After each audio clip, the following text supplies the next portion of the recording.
Christopher Nolan has done it again. What's going on, guys? I'm Chris, and welcome back to another video. So today I'm giving my review of the highly anticipated Oppenheimer, the newest Christopher Nolan film that just hit theaters this weekend. But before I dive into my thoughts, be sure to hit that like button, comment down below your thoughts on the film, subscribe and hit that notification bell to help me reach my goal of 85,000 subscribers, and of course, check out my Patreon link down below for extra content. Anything goes a long way. But when it comes to Oppenheimer, this was one of, if not my most anticipated films of the year. It was like 2 or 3 on my most anticipated list.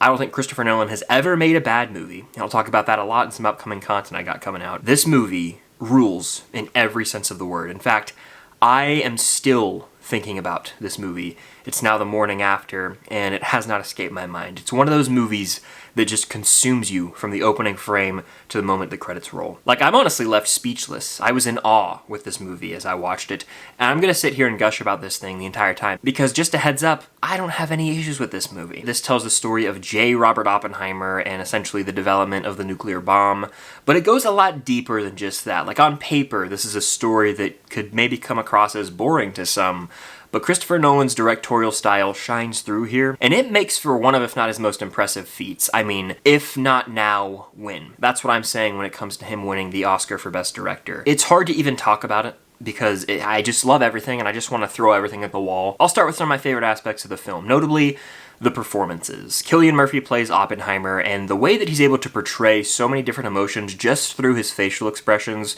truly breathtaking stuff. Like I said, if he doesn't win the Oscar for Best Actor in a Lead Role, something's probably wrong. And if he doesn't get nominated, that is a crime against humanity. This movie dives deep into the development of the nuclear bomb, but also his relationships and some personal demons inside of him. He's a brilliant mind, and he possesses so much power with all this knowledge that he has. And watching the US government and others sort of try and take advantage of that, exploit him, and use him, essentially, was a fascinating look at greed and the lust for power, essentially. This movie dives deep into a lot of that during the World War II era, but even the post-era as we move into sort of that Cold War time period. And as someone who really enjoyed history growing up, it was my favorite subject, I was eating all this up. The movie's dialogue heavy. If you like The Social Network or Moneyball, this will be for you, because it is a dialogue-driven film. Don't go into this expecting the highway scene from Tenet or some dog fights from Dunkirk.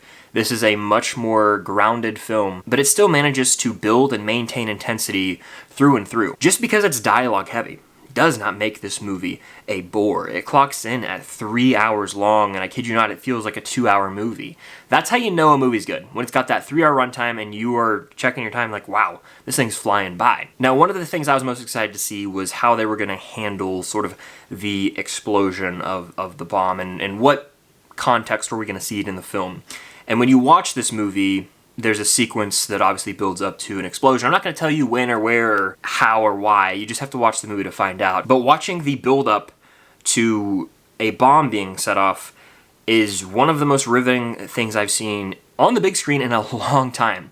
And that's due to Christopher Nolan and the technical aspects of this film. Obviously, the way that Nolan decides to direct the scene is incredible, adding tension with just these little dialogue scenes that have you on edge, and you're like, wait, is this actually going to work? I mean, we know the history behind it all, but it makes you feel uncertain of the fate, and that just had me locked in and fully invested. But then you add in the score, which is incredible. I don't actually know who composed the film. I'm gonna look that up real quick. Okay, so it was Ludwig Göransson who did Tenet, and he also has done the Black Panther films, Creed and The Mandalorian, so that's par for the course. He has always delivered great work, and that is no exception here. The score, but more importantly, the sound design of the film, shook me to my core. My seat was rattling during this movie, and I didn't even see it in Dolby. I'm actually going for round 2 in Dolby, so I can only imagine that I'll probably be blown out of my seat at a certain point in this movie. Like, just the sound design of this film, in that scene in particular, but in the whole movie, it locked me in. So the score and sound design added to the tension in the film, and the audio of this film sort of was a character in and of itself, but then you've got the actual visuals of the film. It is one of the prettiest Christopher Nolan movies I've ever seen. There's no other way to put it. I saw the film in IMAX. I didn't get to see it in 70mm IMAX, but I can only imagine it looked just as good, if not better. But there are black and white portions of this film,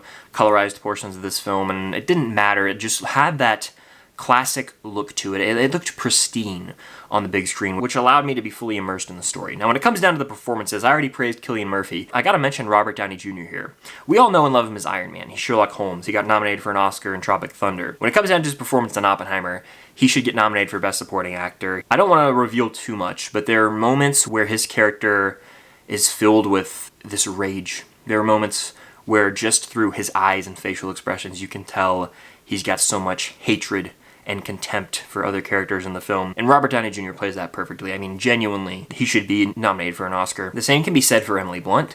She had sort of this subdued role in the movie, but near the final act of the movie, she comes out of her shell and she shines in this movie. Florence Pugh, in the role she has, also amazing. I mean, I could go on and on. This is one of the most stacked casts I've ever seen. Matt Damon in there, sort of adding some comedic relief at times. I could go on and on. There are also actors I didn't even remember or know were in this movie that showed up in the most random roles, almost like cameos, and I was like, damn, who isn't in Oppenheimer? Like, it genuinely might be the most impressive cast I've ever seen in a big budget movie. Oppenheimer really impressed me because it fully immersed me in the story of Oppenheimer's life, whether that be the actual creation of the nuclear bomb, but also this drama that occurred post the nuclear bomb, like years later. Also just the buildup of his life prior to when he's a student, and just has this endless curiosity about science. It just paints this picture of Oppenheimer's life so flawlessly, and I don't think this movie would play out the same if Christopher Nolan didn't direct it. He's got his distinctive flair with this film. There are moments where on rewatch you'll be like, God, this man is a genius. And the first time you watch it,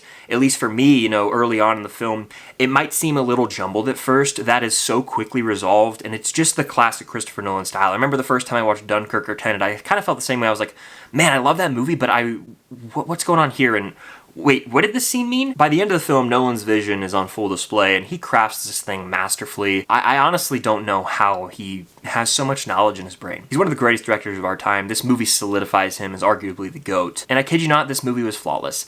Perfectly paced from beginning to end, featuring some of the most outstanding performances I've seen in a long time. It's propelled by the score, the sound design, and the cinematography. It's a visually beautiful film, but above all else, it is a very disturbing movie. I just kind of sat there in silence as the credits rolled, and I was like, wow, this struck a chord with me. Very heavy subject material. Kind of exposes a dark side of humanity and people in power, which was morbid at times.